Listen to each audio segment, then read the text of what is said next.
Hello out there. I'm right by an airfield in a small town right outside of where I live. Well, it's not even a town, it's like I said, it's an airfield, and I smell manure, which kind of says you're out in the country. Doesn't like the smell of manure to give you that country feel, I guess. Yeah, I've been getting a lot of rain here, but it's nice today, thankfully. Yeah, we've been having a real rainy summer, and yeah, and I'm actually right outside of a church, which is interesting because I'm going to be speaking from the Bible today. And if you've noticed by my Facebook page, I've been getting the pot stirred up pretty good. These white dudes, man alive, I tell you, these cucks, and boy, there's a lot of them on the right too. Maybe the left is just more obvious, but they're on the right too. These guys that are bowing and worshiping at the altar of gynocentrism. They've made an idol of this white woman. In some cases, even this black woman. I don't know, man. They're a pretty sad group now.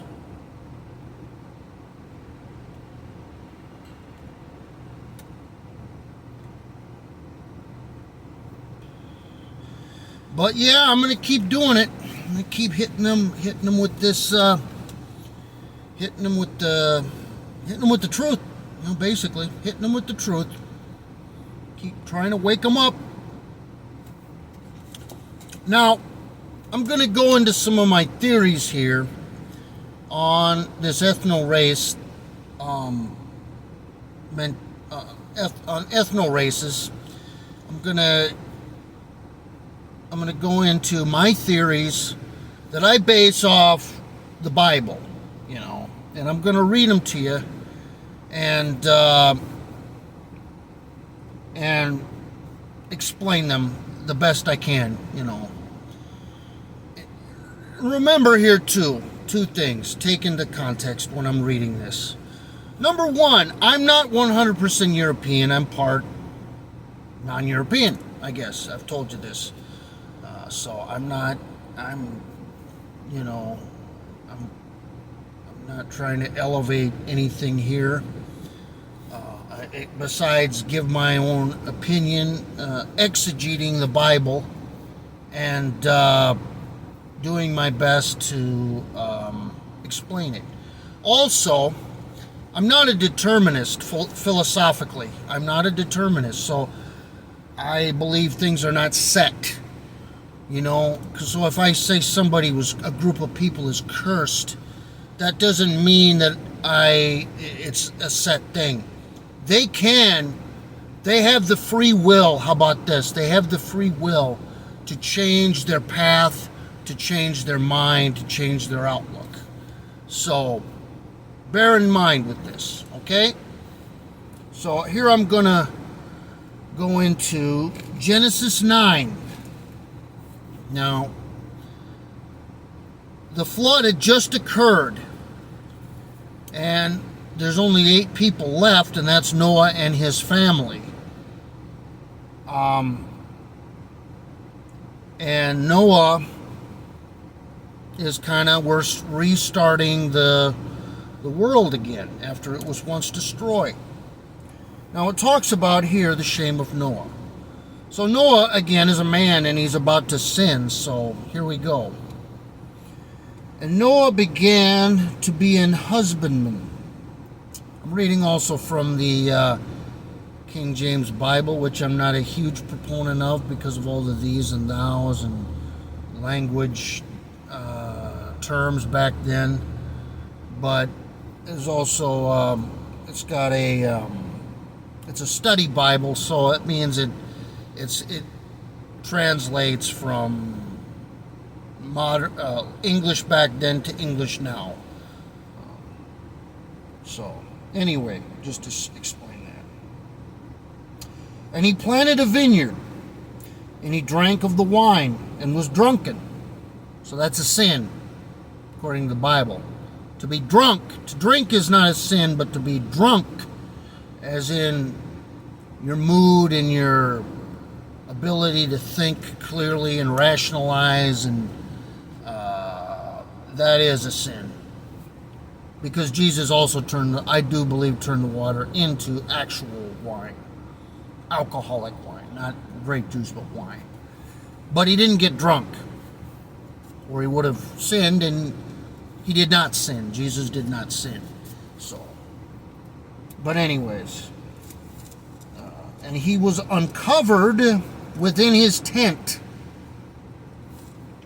And Ham, the father of Canaan, saw the nakedness of his father and told his two brethren without. Those are his two brothers. And Shem and Japheth took a garment and laid it upon both their shoulders and went backward and covered the nakedness of their father.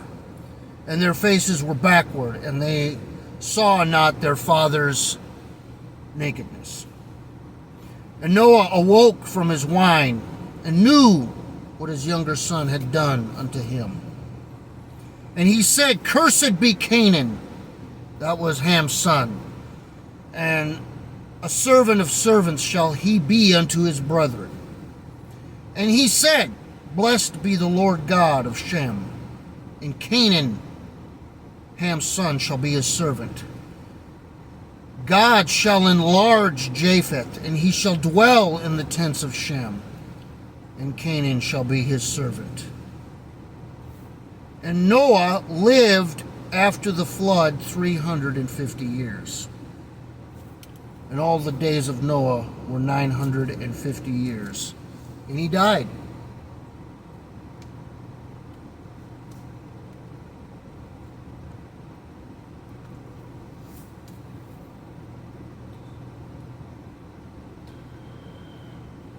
Shoot. Oh well. Anyway, here we go. Now, chapter 10, I'm not going to read because basically it just goes into the genealogies of Noah, Shem, Ham, and Japheth after the flood. Sons. But it's good to see because actually you do see where they ended up kind of relocating later on.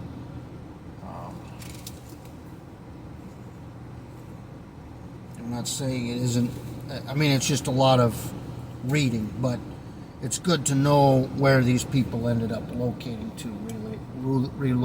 to later on. So, we're going to go up to chapter 11 of Genesis, which goes into after this incident with Ham, Shem, Ham, and Japheth, and people were starting to form identities again, build families. I don't know how long ago this was. Honestly, I'm an old earth creationist, so I'm just going to throw a number out there. This is about probably 15,000 years ago that this happened. There was a meeting at the Tower of Babel sometime, maybe 1,000 years after this incident with Ham and his father, Noah. And people are starting to rebuild and everything. Chapter 11. The whole earth was of one language and of one speech. And it came to pass as they journeyed from the east that they found a plain in the land of Shinar, and they dwelt there. And they said to one another, Go to, let us make brick, and burn them thoroughly. And they had brick for stone, and slime had they for mortar. So they were trying to build a temple here. It was a temple. And they said to us, Go to, let us build a city and a tower, and the top may reach unto heaven, and let us make a name, lest we be scattered abroad upon the face of the whole earth.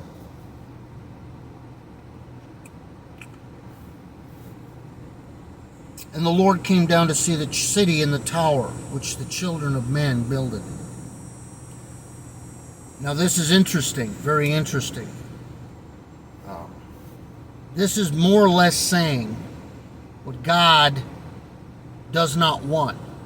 He made us distinct people by our races and ethnicities, or ethno-races as it were. We are not to be together. We are different. We're distinct, and God actually wanted us separated from each other. Just something to note here. So,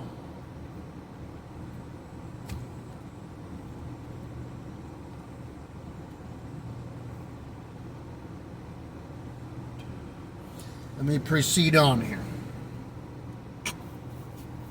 And the Lord came down to see the children, or I already read that, okay. And the Lord said, behold, this people is one, and they all have one language. And this they begin to do, and nothing will be restrained from them, which they have imagined to do.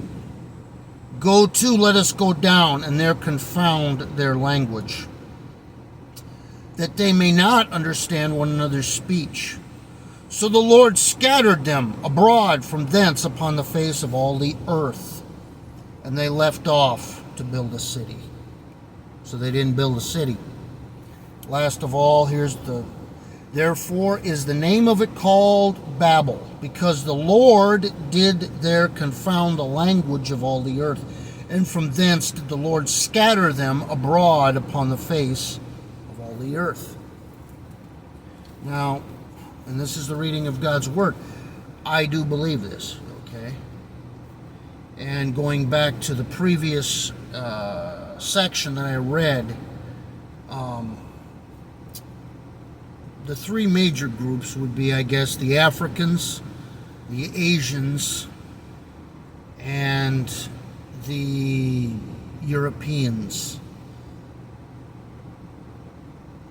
And all the other different groups would be kind of conglomerates of these three major ones, like Turks, American Indians, Middle Easterners, Pacific Islanders, Australian Aborigines. They're also their own group and race, I think, but they're kind of offshoots of these three major ones. Would be the Europeans, the Africans, and the Asians. They're the purest forms of the races, I would say. Especially the East Asians, you know.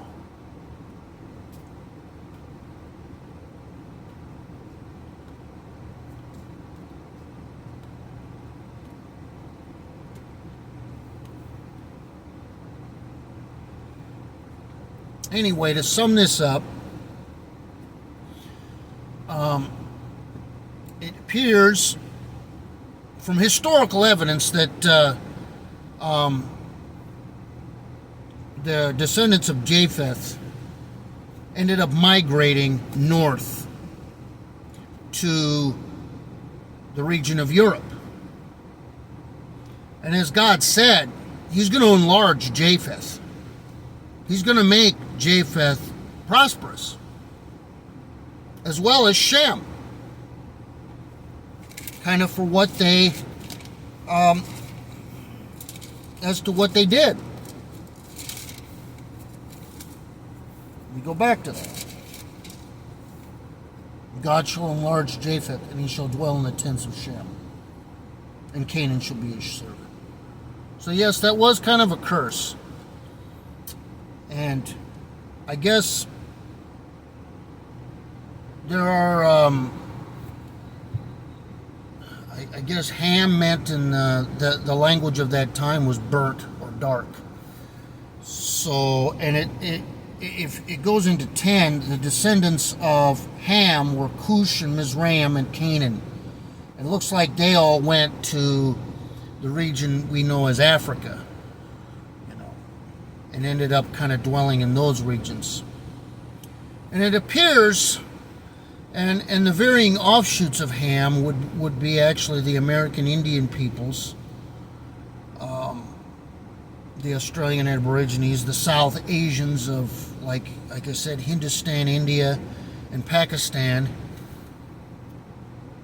I have difficulty explaining all this, the ethnicities and genealogies, but I'm going to try to really make it very basic and simple. The descendants of Ham went south to Africa and varying regions in that area. Like I said, Australia, the Pacific Islands, South Asia, and eventually even the Americas, and they did mix some with even the descendants of Shem and even Ham, somewhat, but they went south.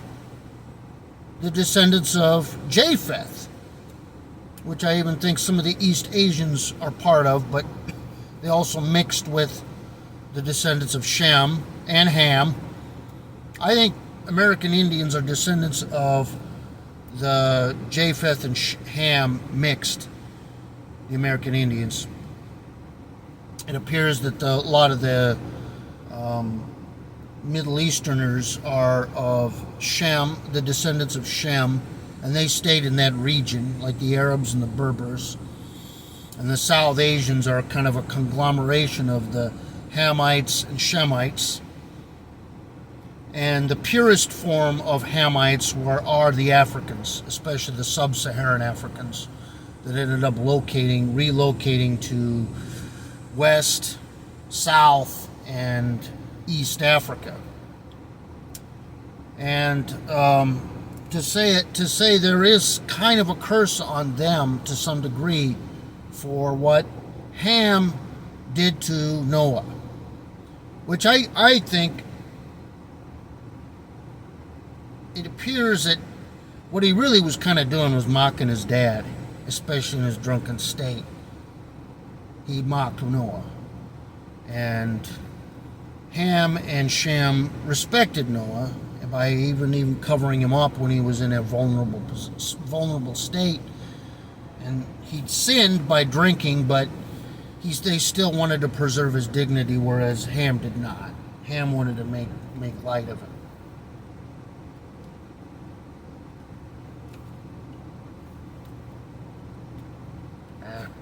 Anyway, that's my reading of the Word, the Bible, and how the different ethno races developed from this and relocated to different parts of the world.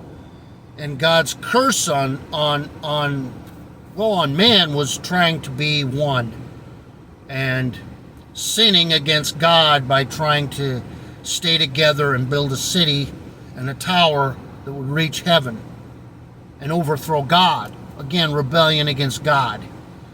And Ham's sin was not respecting his father and trying to mock his father and get his brothers to do so. And because of that, there was a curse on Ham because of that and his descendants.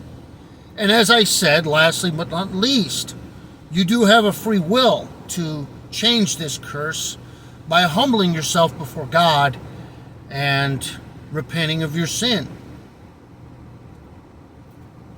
And it does appear the descendants of Japheth, because they have honored because they did honor the descendants of Japheth, because Japheth honored his father, was through using Christianity and traditionalism and civilization. He was able to advance higher in a lot of respects than the descendants of Shem and Ham. And it appears from genealogical evidence and historical evidence that the descendants of Ham relocated to the region now known as Europe, eastern, northern, and central parts, and built Europe into becoming what it later became, kind of a economic and moral powerhouse that other people want to kind of relocate to later on. So that's my take on all of this in a nutshell. I hope you like, and I would appreciate if I did have a few more subscribers to my channel, even to have discussions of this nature. With that being said, I hope you all have a good day. God bless.